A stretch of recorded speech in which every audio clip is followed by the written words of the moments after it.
What if a robot arm could go from noodle to crowbar in about a second?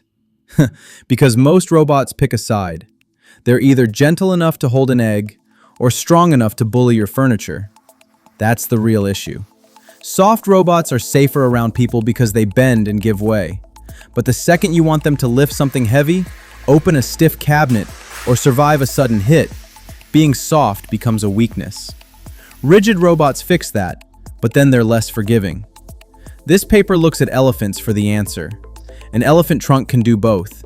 It can curl around obstacles, handle delicate stuff, and still become powerful when it needs to. So the researchers built a robotic trunk that tries to copy that trick. Instead of making one solid arm, they built a lightweight skeleton held together by rods, springs, and tensioned cables. Think of it like a camping tent or suspension bridge that can tighten itself on command.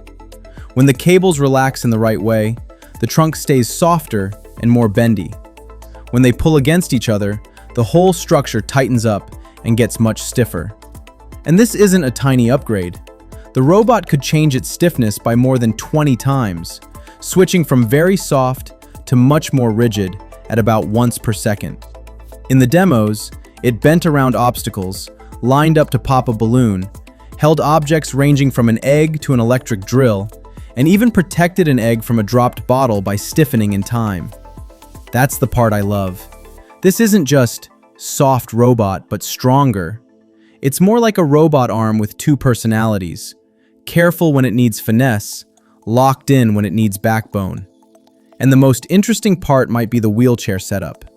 They mounted this trunk onto an electric wheelchair so a post-stroke user could do actual daily tasks, like grabbing a remote, putting a book on a shelf, placing a box in a cabinet, and loading clothes into a washing machine.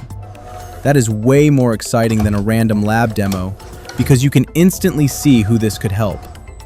I like this paper because it solves a real robotics problem. In the real world, robots don't just need strength or flexibility, they need to switch between both, fast. So here's the question. What matters more for assistive robots? Always being soft and safe, or being able to change their body on command?